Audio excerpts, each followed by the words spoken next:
He said, we're going to do what? We're going to do what? That's right. That's right. That's right. So, went through a lot of scripture on Sunday.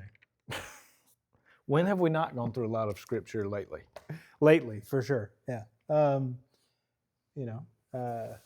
that's that for me. That's the challenge of going through a larger book.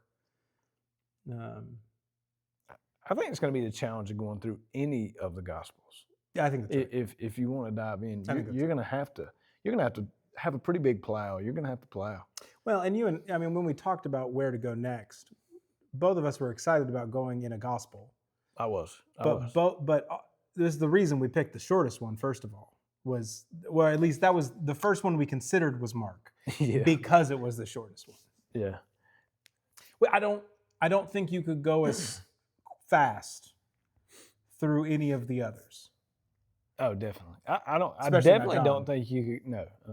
And I mean, take into consideration the concise writing of Matthew and Luke, the good doctor, and how he approaches things. That's right. And then you got John, who's telling this story that is just grandiose, this beautiful, wonderful story. And you can't rush. I mean, not that we're rushing through, but man, that's right. I'm with you. It would take much longer. I think one of the things that, like, if I was to do Mark or any gospel again, I think I'd keep the pace the same, but I would do excursions. Right? Where we were on Sunday kind of comes back into the fulfillment of what Jesus has said is going to pass. Yes, one of you will betray me. Peter, you will deny me 3 times before the cock crows. Right? There's a fulfillment of that. It kind of not only tags together on top of, like you talked about Jesus being this example for us of hold on, what did you say? From the cup to the from kiss to cup. Kiss to cup. Right. Or cup to kiss. That's cup, what yeah, cup to kiss. I was like, sorry, I got it inverted. Yeah. My bad. Yeah, like that we've gone from cup to kiss, and then from the what do I want? This kind of, I would say, from the physical reality of from cup to kiss, that physical reality that he is now living into. Oh yeah, right. So my thought was that it kind of moves from being abandoned into being attacked. Oh yeah, of course. Right. But they what layer. He knew was coming is now physically happening. Right, and I tried to show that they're mirroring in that way, that they're related in that way, almost as if the text from 2 weeks ago and the text from Sunday could have been one text. Oh, right, without a doubt. We could have. If we would have set up and had revival, it could have been one text. Amen. You know what I'm saying? If we could have set up a tent and said, "All right, guys, y'all get your lunch and sit right here," I think that was one text. Yeah, I think that's right. And there's so much more that we could go into, right? If like, the idea of excursions for me would be, okay, well, let's really just dive into the garden and let's just live there for a minute, right? The intensity, right? Him being before the Sanhedrin, and let's park for a Sunday and go to Daniel 7 and live there for. I think that if I was doing it again, I would want to try and add to. It'd be a 20-week series through the book, but we would add probably 6 or 7 Sundays where we flew over this one. Let's go back and dive. So the beauty would be in that if we had this morning service, if we had the demand for a morning and an evening service, the beauty in that would be you cover that in the morning and then you go back that evening and you say, look, this is what we hit this morning. This is where the reality is. Well, I think like the church community speaks to that, right? Because nothing against Sunday morning. That's the heartbeat of the church in many ways. But you don't have visitors coming on Wednesdays. You know what I mean? There's a difference of time as to whether you're here Sunday morning, Sunday evening, Wednesday evening, right? As we have different things. Back when I was able and had people coming for Saturday morning prayer, right? There, you had abilities to address different things in those different settings, especially with the people that come in that. Well, you also have to consider that the people that are showing up for those, what they deem as extra things, are hungry for extra. That's right. I want more. That's exactly. I want more. Yeah, exactly right. Not only do I want more of being fed, but I think you come to the realization, as you and I have, and the reason that we gonna be here, it doesn't really matter, is because I don't come for me. I don't come to be fed. I come to worship. I come to give. Right. I'm here to, every time we gather together, every FCA at the school, or gather with other people, or around a hospital bed, or right, each of these moments, wherever it may be, I get to collaborate with others in the worship that I seek to do in every moment of my life. So I think that's true.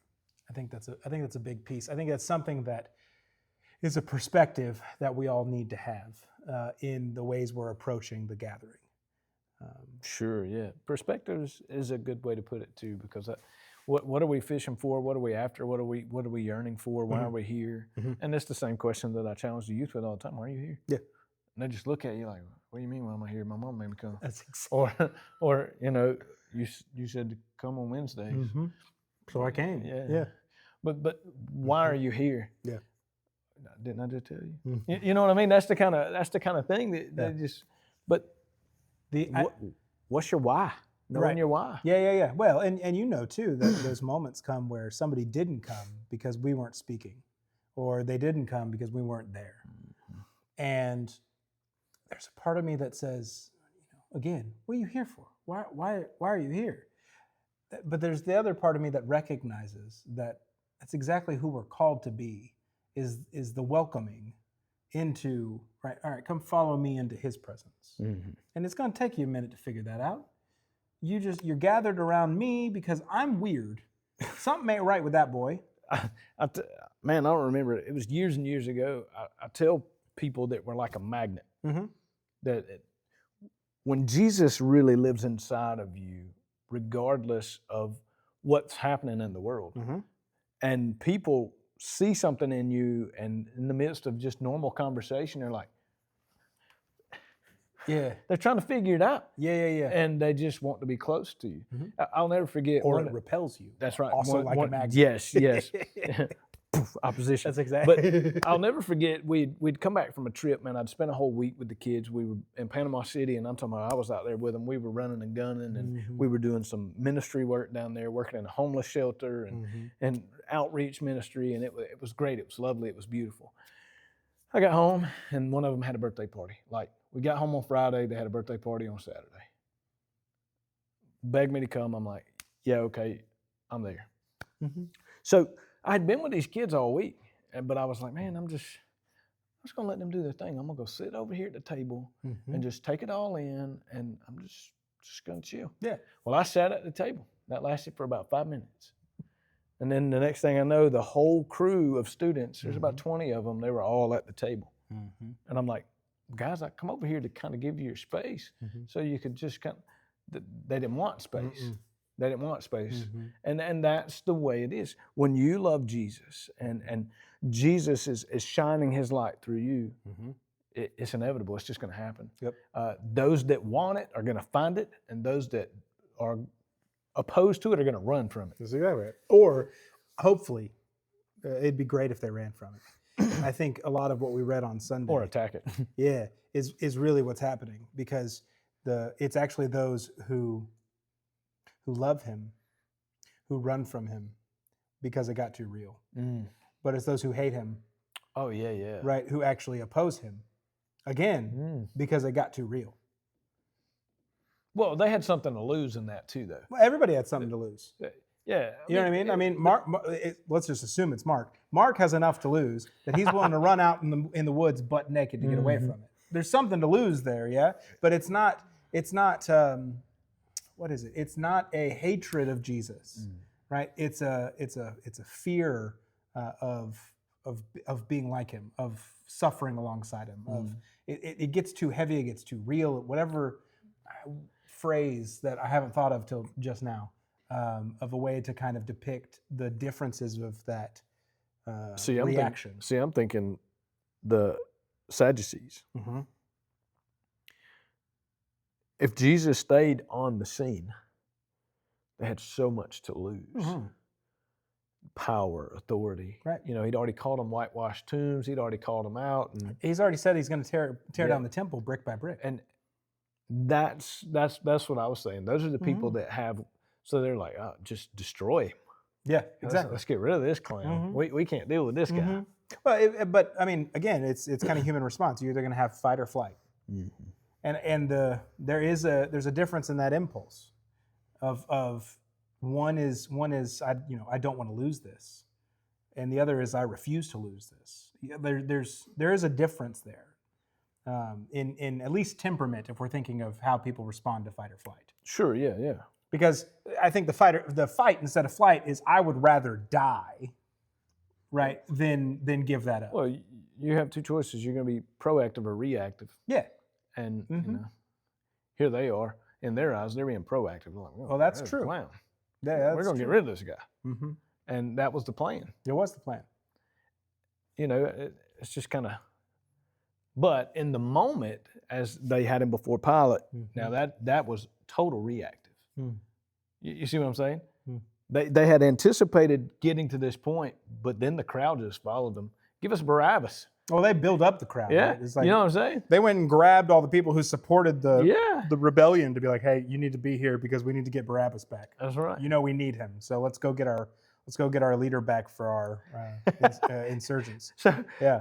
Calculated, planned. That's true. Well, yeah, and it's a crappy plan too because they can't make anything stick on him.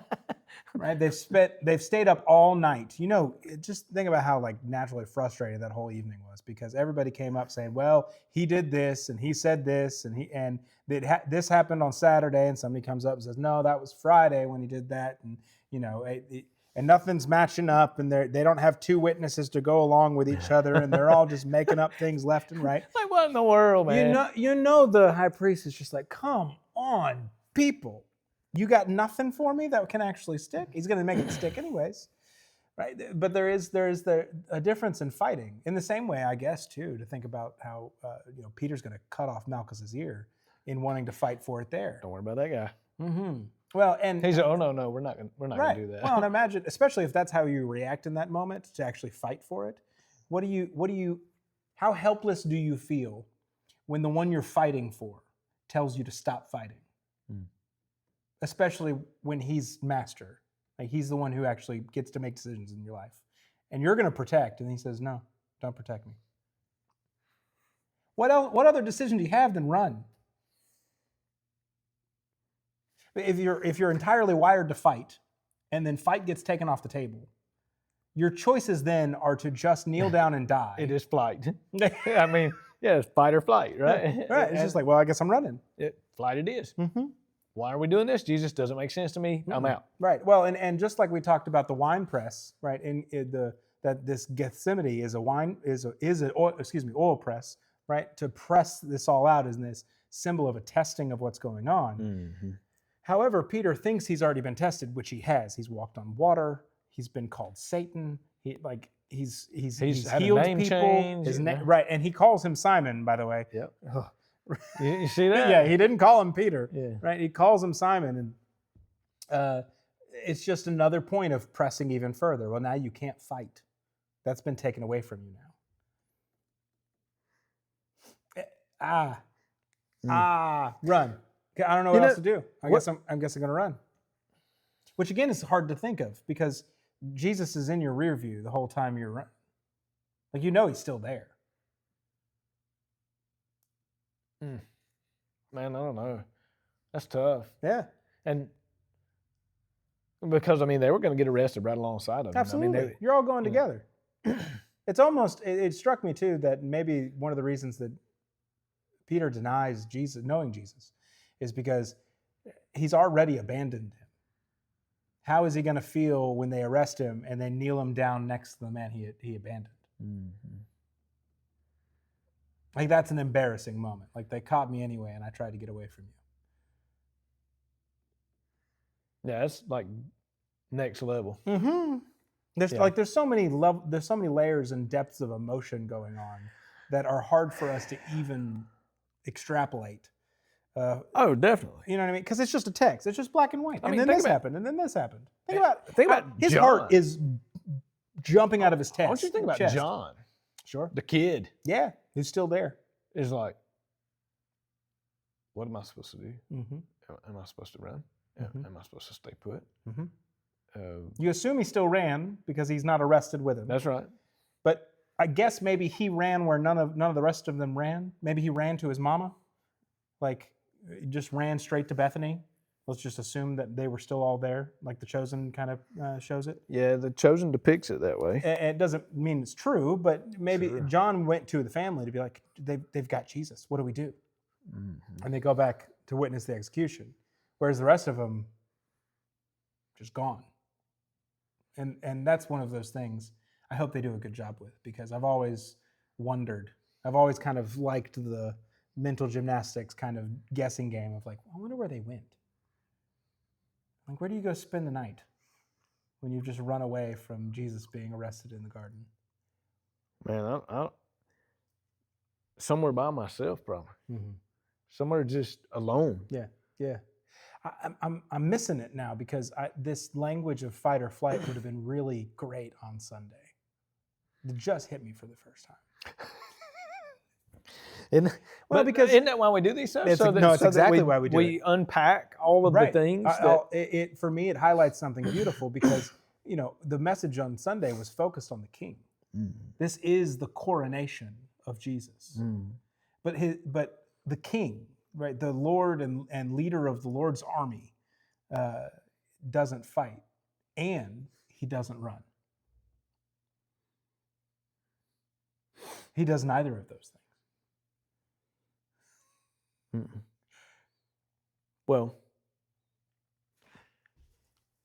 no, he fights, but not physically. Well, sure. So, yeah. But it's definitely a fight. Well, but he's not, okay. This is the important, because this is Ephesians 6, right? He's not fighting against flesh and blood. That's right. But against principality. There you go. I'm with you. Yeah. But yeah, fight is still there. Oh yeah, but fight is on the table, but he's just not a fighting the physical. actual enemy. That's right. Yeah, and you don't defeat you don't defeat the real enemy Physically. Yeah, right, through actual harm or violence or argument or rationality or reason. Like, you don't win with any of those things. Agreed. Those are his tools. Mm-hmm. But there's still a battle. No, I completely agree. There's still a battle. It's just not the battle like we see a battle. That's right. Like we think. Mm-hmm. I hear what you're saying. I'm trying to nail down. There's some beauty in that language. Of course there is. No. There's not some beauty in that. That's the epitome of beauty. Yeah. It's the definition of love, right? What's happening is God's character perfectly on display. Yeah, sure. Yeah. Right. It is revelation itself in motion. You just don't ever really think about taking the physical aspect out of it. No. Because that's what we're so used to, I guess. Absolutely. Sure we are. So to the point where we even try and use physical means in order to resist temptation, or we use physical means in order to exact justice in our world. Right? This is why I think this is connected to Paul saying in 1 Corinthians 6, wouldn't it be better for you to just be defrauded than for you to get the law involved in order to fix it? Huh? Right? That was a long night a couple Wednesdays ago. Yeah, like what you left me with. Yeah, that's yeah. And your wife's sitting there just looking at me. I'm like, That's right. Jess is like, well, yeah. Yeah. Yes, yeah. That's right. That right there, yeah. You say you believe the Bible. Let's read the Bible now. That's It'll right. get you real quick. That's right. Yeah, and again, that's what's going on in the disciples. Is like, we say we believe, we say we follow, and then there comes that moment where we just react. However we're going to react. But Lord, it don't matter whatever they do. I'm not gonna do that. Whatever they do, I don't care what those guys do. I'm ride or die. Yep. Well, bless your heart. Running and gunning, boy. He ain't ride or die. He run and gun. I'm out of here. deuces, Chief, I got to go. So yeah, I Yeah. just think I think that's wild. That's exactly right. Well, and it's the I always think That's of it. why I always think, man. I hate to interrupt you. No, I you're always okay. think, what about those women? Mm. The beauty in the women just, Mhm. we ain't running. Mhm. We're gonna stay right here. We're just gonna go where he goes. Mhm. I know they didn't have authority, and I know that the culture says, hey, They're no threat. Yeah, we they're don't no have to threat. worry about them. But they were the largest threat at that moment. Mhm.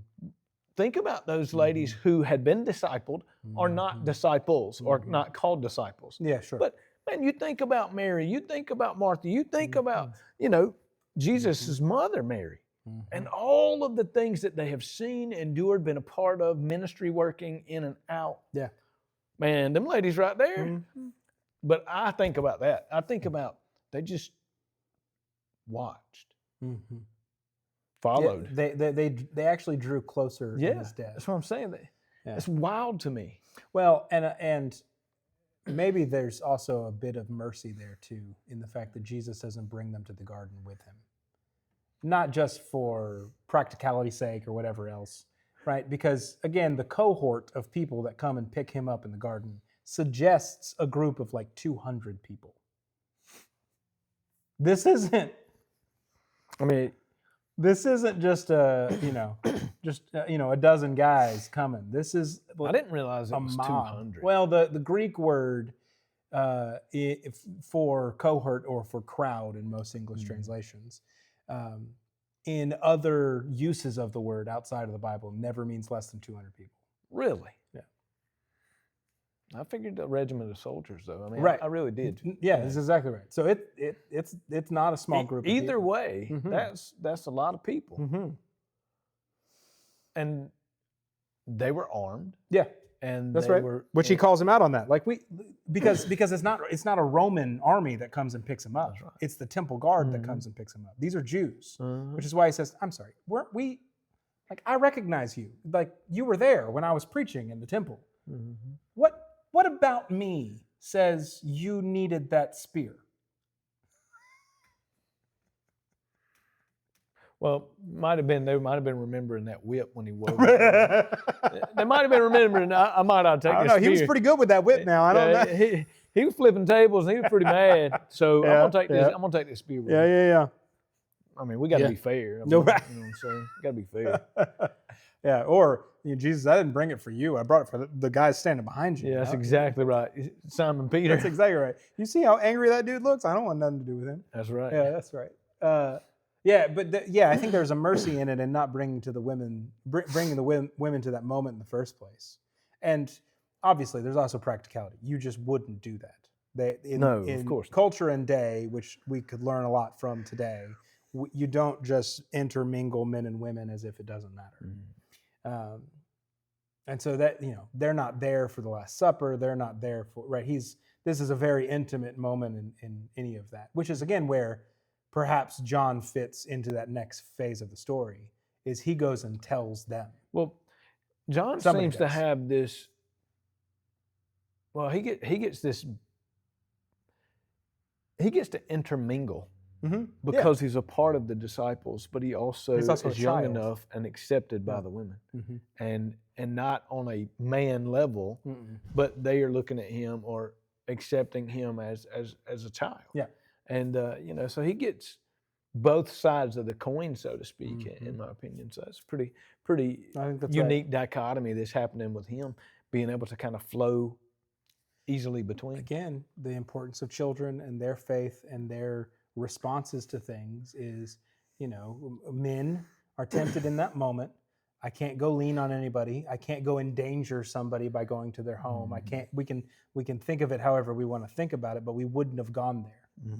We would have been like, no, I have to stay safe, and I have to not endanger other people by putting myself in their presence. I'm just going to have to handle this. But that's exactly right. Whereas the child says, I need mama. Yeah. Yeah. Like where do and so he goes perhaps again, back to them because somebody tells him that Jesus is going to die tomorrow. You don't just happen to wake up. They don't just happen to go up to Golgotha and be like, oh my gosh, it's Jesus. That's not. No way. I don't think that's how that went down. Yeah. No. Yeah, I don't think it was a big, Yeah. But, just that faithfulness of how you're going to respond to it. Perhaps, John actually responds best to the That's what I was thinking. That's kind of what was playing in the back of my mind. Mm-hmm. Out of all of the responses, the childlike response, seemingly in my eyes, again, my opinion, right? Exactly. Seemingly in my eyes, Scripture doesn't is the best response. Agreed. Well, and I think you get a spectrum in some sense with the three, because I agree. I think John's kind of right on track as best as you can be, I suppose. I couldn't even imagine. Yeah, sure. Whereas Judas has the worst possible response. Oh yes, 100% indeed. Right, because honestly, he could have repented, but he didn't. It's the reason that there's something true and right in Peter's heart that when he hears that cock crow, he just weeps. Yeah, because he's brokenhearted over his own sin. Mm-hmm. Right. I think that's certainly there. And then he's restored, right, at the end of John in particular. Mm-hmm. But in Mark, we're not worried about the disciples. We're worried about Jesus.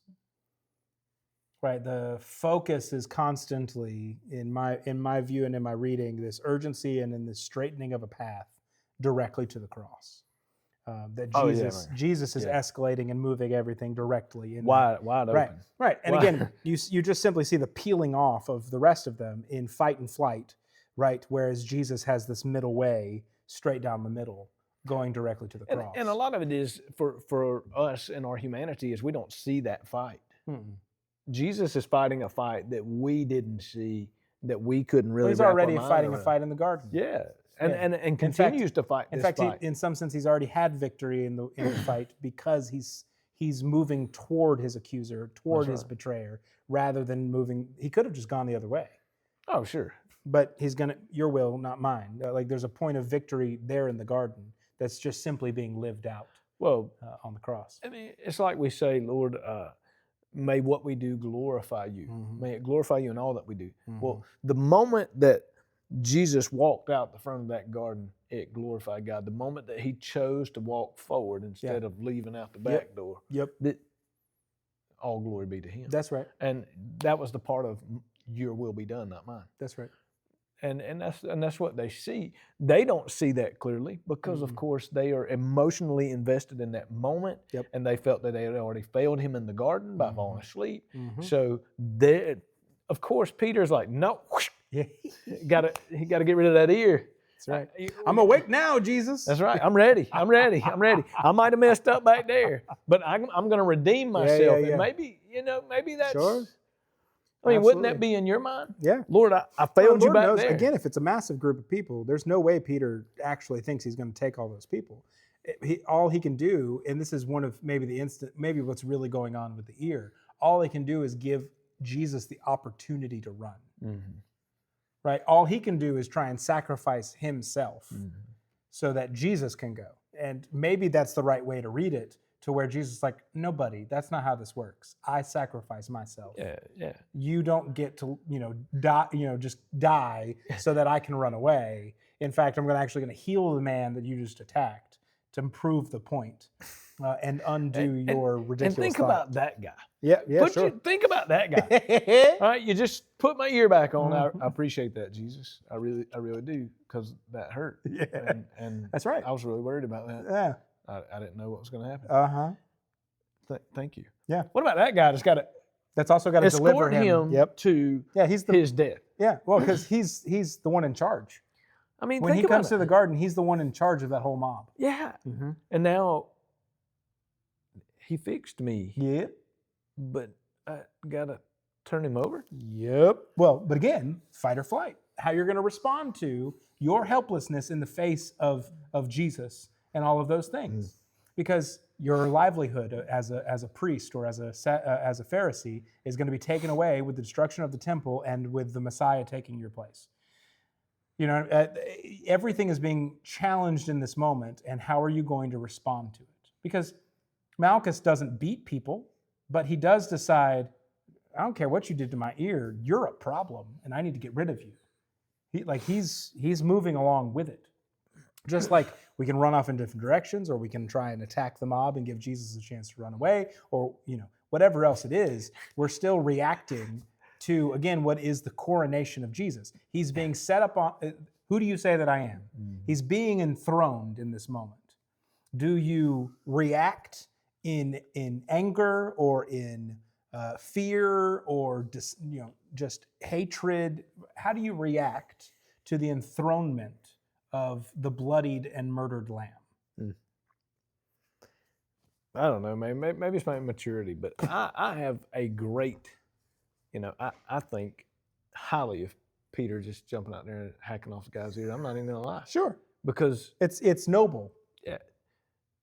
I mean, I think that's all he knew to do. Right. Yeah. And no, I agree. In the categories of better and worse human action in a certain moment. Sure. We want to be Peter. Yeah. Somebody busts in my house in the middle of the night. That's right. I'm cutting their ear off. That's right. At the very least. This is going to be ungood. Something bad's going to happen. Right. Pieces are coming off of somebody. Somebody. I get that. but I just. I get what you mean, but Jesus know, clearly rebukes him. Yeah, he's like, stop that. We're not doing that. That's exactly right. No, put that away. That's right. You live by the sword, you die by the sword. How do you want this to go? That's right. It's and I'm sure. So Peter's I get what you mean. Though. Peter's like, for real, bro? I just gave you running room. Yeah. I just threw my body in the way, and you're just gonna stand there. You're supposed to run. I don't know, man. I love the disciples. I love the craziness and chaos. Yeah. And when I say craziness and chaos, I don't mean it in a bad way, but just those moment impulses that we in our humanity live out every day. You watch it unfold, and that's a good point. Jesus is like, "Oh, great job," or Jesus is like, "You're an idiot." Yeah, exactly. And I'm thinking, "Yep, I've been both of those all the time." Today, in fact, right. I've been both of those. Idiot today. Yep.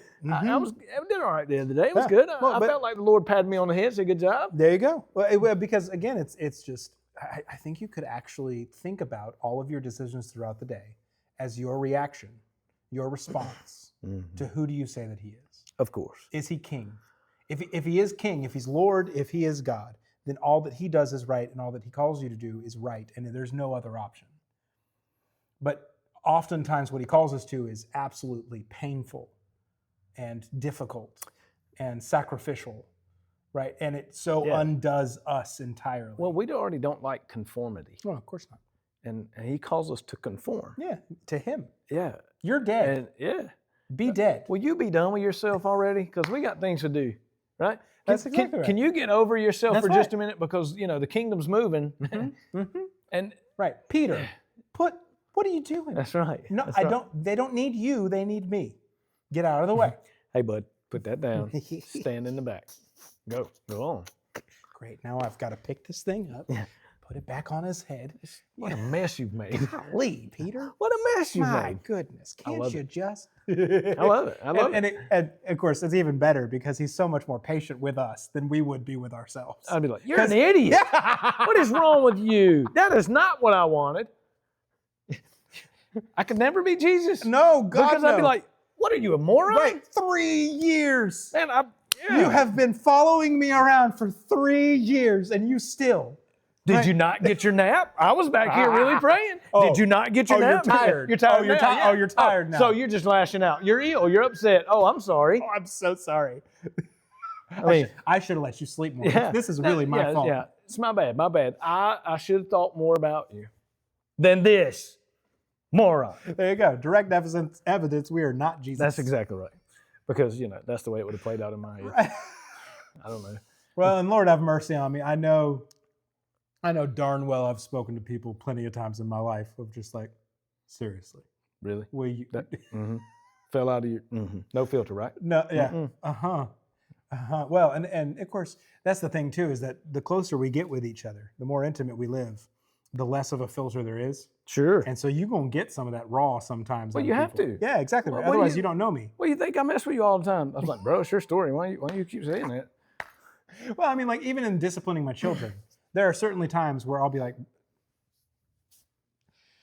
we've been over this 20 times today. Sure. Like, if you do not please, or just, Wait for 19 years. absolutely. Or Or just that moment where Jess is like, I need you to, I'm out.